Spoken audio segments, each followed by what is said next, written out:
Bonjour à tous, très heureux de vous retrouver pour l'infiltré du dimanche. Nous irons aujourd'hui dans 4 événements et nous commencerons par fêter la fête à Fresnay-sur-Sarthe.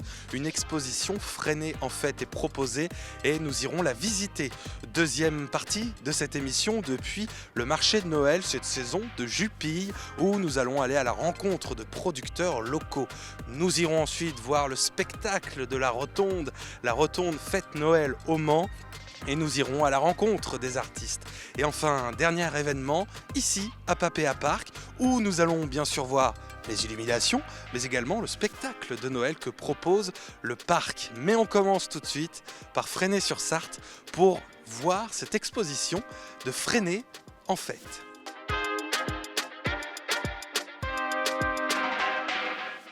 Et nous commençons cet infiltré du dimanche depuis Fresnay-sur-Sarthe, où je vous emmène découvrir une exposition qui s'appelle Fresnay en fête. Et en ce moment, ça fait du bien de parler de fête. Suivez-moi. Et nous sommes donc maintenant dans la salle des mariages et la salle du conseil pour l'exposition Fresnay en fête. Et nous sommes avec deux personnes qui font partie de l'histoire de Fresnay. Alors d'abord, Odile Lecomte, donc vous êtes adjointe à la mairie et vous êtes aussi à l'origine justement de cette exposition. Oui, tout à fait. C'est une exposition qu'on a créée avec Lorena Salion, qui est notre attachée du patrimoine, qui gère, entre autres, tous les problèmes de communication, toutes les questions de communication au public de la culture fresnoise. Voilà. Et dans le cadre de nos actions communes, en fait, on réalise à peu près une exposition par an. Et cette année, elle est consacrée aux fêtes à Fresnay. Alors justement, parlons un petit peu de cette exposition. Il y a devant nous de magnifiques photos d'époque, hein, j'imagine. Est-ce que vous pouvez nous parler un petit peu de ces photos ? Alors ce sont des photos certaines sont des photographies, d'autres au contraire des reproductions de cartes postales plus anciennes. Et je vais demander à ma collègue de vous en parler. Parce qu'en réalité, les photos les plus récentes des années 50, ça vient de son fonds personnel. C'est elle qui a non seulement participé à la fête, mais pris les photos, si je puis dire. Elle va vous expliquer. Alors, expliquez-nous un petit peu. Donc ça vient de chez vous, c'est bien ça ? C'est-à-dire que j'ai participé à plusieurs fêtes depuis les années 1950-58. Il y a les associations, sociétés se retrouvaient en fait pour faire un char et sur ce, ça permettait à toutes les personnes qui faisaient partie de la société de se retrouver pour, comme sur une des photos ici, il y avait les footballeurs et les basketteuses qui ont appris à danser le quadrille des lanciers pour se mettre dans le défilé qui avait lieu. Alors ça, c'était en 1958, je crois. Alors c'est vous qui avez pris toutes ces photos ? Moi, enfin la famille. La famille, oui. Puisqu'en général, je suis dessus. Alors donc, voilà. Là, il y en a une autre aussi, c'était sur les chansons. Alors là, c'était plutôt à Tahiti. Donc tous les petits-enfants du centre-ville se regroupaient et on leur apprenait à danser. Okay. Et puis. Et là, on voit le char dont vous nous parliez, c'est ça ? C'est un petit peu c'est derrière voilà, ce char-là. c'est ça. Il y avait toujours dans chaque quartier, en fait, chaque quartier faisait un char, si bien que le soir, il y avait des réunions très agréables parce que tout le monde participait à faire ce char, à fleurir, à faire des fleurs en papier. Enfin voilà. Bien. Donc c'était un petit peu une fête qui regroupait tout le monde. Exactement. Bien. Alors on va poursuivre avec vous, Odile, puisque je vois juste derrière nous cette affiche, donc qui date de 1932. On va en parler si vous voulez. On peut s'approcher un petit peu.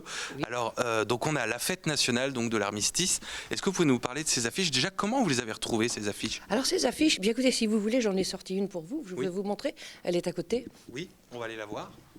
Je ne l'ai pas. Bon, c'est de la dentelle. Hein. Eh oui. Comme vous pouvez le voir, tu peux bien m'aider, Nicole. C'est. Ah oui, d'accord. Voilà. Très bien. Mais ça vous donnera un peu une idée de ce qu'on a comme archive. On peut la poser au sol si tu veux, parce que comme ça, on ne va pas lui faire de mal. Donc, en fait, on part pour monter une telle exposition de documents qu'on appelle des archives, tout simplement. Elles appartiennent soit en propre à la mairie, elles sont conservées ici, soit au contraire, je vais les chercher aux archives départementales ou dans d'autres archives. Ici, les photos de Nicole, ce sont des archives. Hein. C'est avec ça qu'on travaille. Ça veut dire des documents qui attestent la réalité des choses. Ça nous a permis de monter l'expo pour des périodes même très anciennes, par exemple du début du 19e. On a retrouvé des documents juste après la Révolution qui instituent certaines fêtes, notamment sous l'Empire, puisque sous l'Empire, on fête à Fresnay la Saint-Napoléon. Ben oui. On est sous l'Empire et on fête la Saint-Napoléon. Et donc, on a des documents qui le prouvent, des lettres du préfet qui instituent la fête, etc. etc. Et on a pu, comme ça, décliner des fêtes patriotiques. Vous allez en voir certaines sur les panneaux. Et on a pu décliner des fêtes, au contraire, plus civiles, en fait, plus laïques, on dirait. On ne parle pas de ça à l'époque, mais plus populaires, en fait.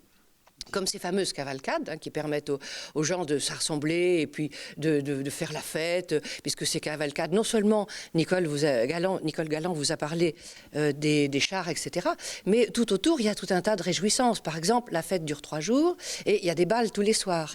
La balle, c'était une composante très importante. Il y avait ces balles, vous savez, sous des tréteaux, enfin sous des chapiteaux, voilà. Non, des chapiteaux avec des... C'était vraiment en bois, enfin c'était quelque chose qu'on montait au dernier moment et qui avait beaucoup de succès.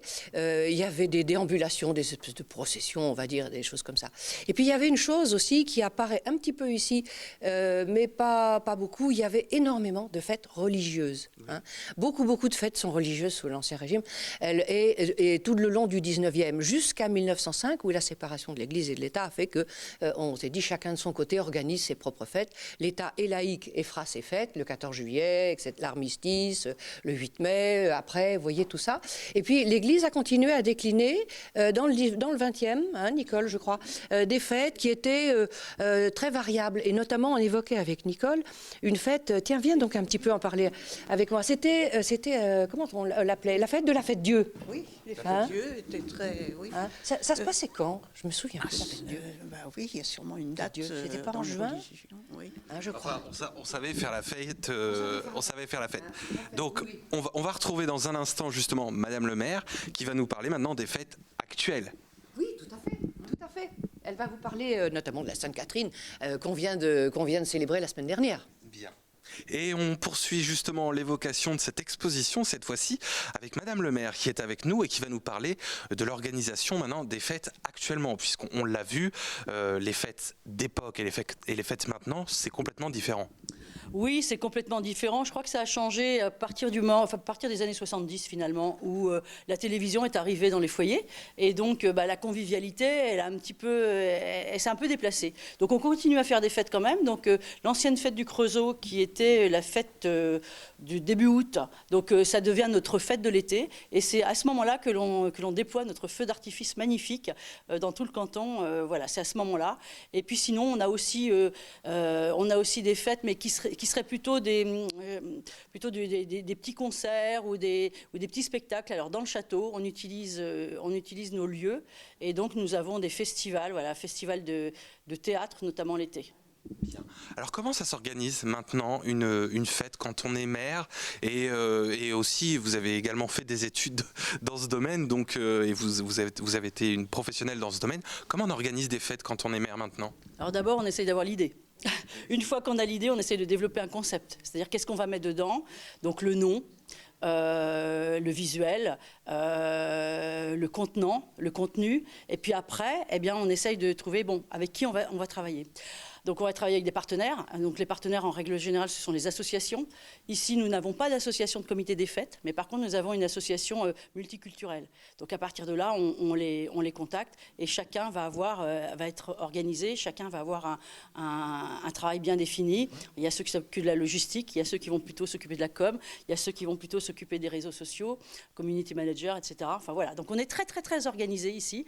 Et après, on a tout le relais finalement aujourd'hui des réseaux sociaux parce que évidemment on a besoin des médias, mais on a aussi besoin d'un média en direct qui est aussi notre site internet et qu'on est en train de retravailler et qui est aussi tous les médias, tous les réseaux sociaux qu'on utilise aujourd'hui, exactement comme n'importe quelle entreprise. Je crois que c'est ça, l'idée c'est travailler un petit peu comme une entreprise d'événementiel et puis on décline à notre niveau avec nos moyens. Mais on le voit, il existe encore quand même des fêtes, même si le contexte sanitaire a un peu compliqué les choses. Il existe encore des moments de convivialité. Les réseaux sociaux n'ont pas remplacé ces moments de convivialité? Non, et puis il y a des choses qui se déplacent, et puis il y a des modes aussi. Par exemple, nous, on est en train de surfer sur la vague aussi des puces. Donc c'est des fêtes sans être des fêtes, mais on essaye de trouver un thème. Donc on fait quatre événements dans l'année, 4 puces dans l'année. Hier, il y avait les puces de Noël, donc il y a l'arrivée du Père Noël en même temps, il y a un spectacle pour les enfants. On a mis 450 petites lumières dans le château. Voilà. Donc c'est un petit peu ça. On part d'une idée et on essaye de décliner. Et c'est vrai que ce sont plus que des fêtes ou des foires comme on pensait dans le temps, c'est plutôt des moments un petit peu de convivialité, de retrouvailles, soit en famille, soit entre amis, et qui font vivre le village, parce qu'aujourd'hui on a besoin de ça aussi pour continuer d'abord à avoir une vision, globale, et en même temps avoir une vue de l'extérieur. Puisqu'on parle des fêtes, on peut aussi parler, vous avez parlé d'ailleurs tout à l'heure de la télévision. La télévision est venue ici à Fresnay, on peut parler du village préféré des Français, vous avez fini 2e. C'est pareil, ça contribue à l'aspect fête, j'imagine. Oui, je crois que tout ce qui concerne aujourd'hui les labels, que ce soit petite cité de caractère, on est aussi commune touristique, on est aussi ville internet, moi j'ai absolument tenu à ce qu'on aille dans ces réseaux-là. Parce que d'abord ça contribue aussi à la fierté des habitants. Et puis en même temps, ça contribue à faire connaître la ville différemment. Bon, on a toute cette partie culturelle et patrimoine qui est connue à Fresnay, mais c'est vrai que les gens étaient très fiers. D'abord parce que Stéphane Bern est venu. D'abord parce premièrement, on a été sélectionné, donc on a fait un peu de teasing. On a été sélectionné, on a eu le reportage, Stéphane Bern est venu, on a été 2e, et je crois que les gens n'y croyaient pas. Ils ne pensaient pas qu'un village de 2500 habitants puisse être 2e village préféré des Français. Ça a été, je crois, la grosse surprise. Et on a surfé là-dessus. On a eu entre 60 et 70 000 visiteurs cet été.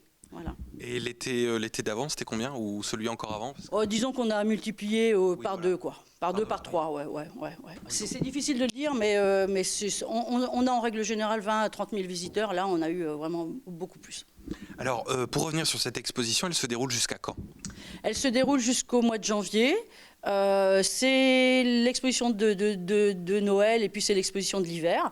Et puis après, on aura d'autres expositions. Disons, l'idée, c'est de faire des expositions. Et en même temps, on fait des jeux concours. Parce que ça amène les gens à venir voir l'exposition. Et le jeu concours, là, qui est par rapport à cette expo, il faut tout lire. Et tout est dans les textes. Et donc, le concours, encore une fois, on travaille avec un partenaire. C'est le 7e ciel Montgolfière qui nous offre 2 voyages en Montgolfière. Voilà. Donc, vous voyez, il y a plein de choses comme ça qui se font et qui sont très partenariales. Bien. Eh bien, merci beaucoup, Fabienne Labrette-Ménager, d'avoir été avec nous. Et donc, on a pu découvrir, et vous pourrez encore découvrir, cette magnifique exposition donc à Fresnay-sur-Sarthe qui parle de la fête. Et ça fait du bien en ce moment. Et voilà pour cette magnifique exposition donc depuis Fresnay-sur-Sarthe. Et maintenant, on part au marché de Noël de Jupille.